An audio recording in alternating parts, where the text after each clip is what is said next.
Thank you, everybody. It's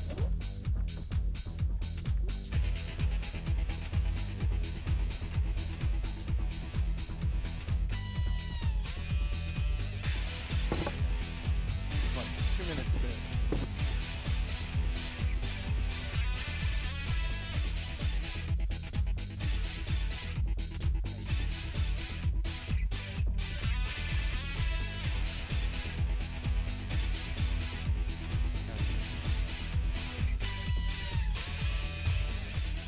Okay, so what I thought I would do in just 2 minutes is try and wrap up and recognize that this was one session for us. It's one session among many that we do on this topic and topics that are similar to it. And I'll leave you with 3 thoughts, and they are, again, things that we see over and over again. The first is that very often when it comes to communicating, when you're a marketing organization, you're a sales organization, and you communicate, the first thing that you do, or you come from a position where you have a certain truth. You have a truth about your industry, about your company, about your product.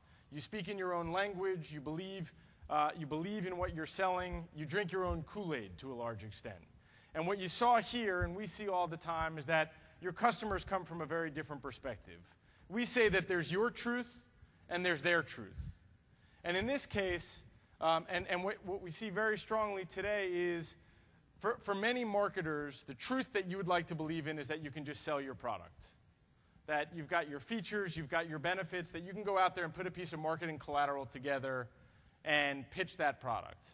Their truth, as we heard over and over again, is that there's been a real crisis of trust, whether it's with a financial advisor or virtually any company. Insurance companies, are you going to be around? First time that we heard that was in the wake of Hurricane Katrina, and we talked about guarantees in the variable annuity space, and people started saying, what guarantees? The insurance companies weren't there for us after Katrina. How do we know they'll be there now?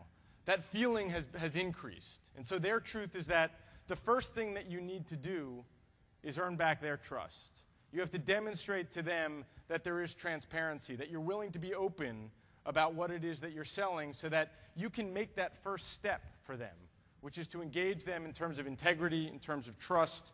And there's also another element of the truth, and I think it was highlighted a little bit with the line between accumulation and decumulation, and that is that there are many myths that grow up in the financial services industry that are just that, they are myths. And that the more you listen to customers, you realize that they have real problems and real lives, and that it's much more complex than something as simple as accumulating money until you get to retirement and then figuring out how you're going to spend that money. They live in both worlds, both before and during retirement. And so the challenge in communicating is to understand those truths and communicate to them. The second thing is it's not what you say that matters, it's what they hear.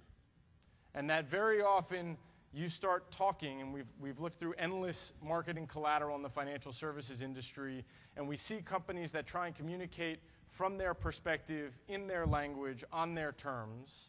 And what we find out is that the interpretation that you hear from the audience is very different.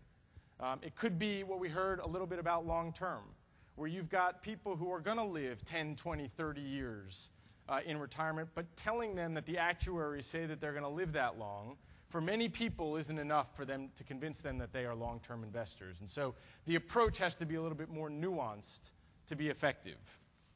The language about dream retirements. Well, we know that most people are skeptical today and have been for a while, but increasingly so, about whether or not they can achieve a dream retirement. But we also know that they've become trained to hear certain messages about financial services. And if you're going to break through, you have to start thinking about new language and new ways of approaching the same conversations, because the more they hear the same thing, the more likely they are to tune out. And the last thing, and often the most difficult to remember, is that when it comes to selling to these people, it's not about you, it's about them. And that the marketing, the language, the approach to communication has to come from their perspective, has to understand that each of them has a unique perspective, unique needs. There were a couple of segments there which really started to communicate about personalizing an approach, about understanding that they have nuanced needs. And those messages are the ones that are consistently the most effective at breaking through, building trust, and generating a real conversation with customers. So with that, I will thank you for your time and your patience. I know we went over, and thank you.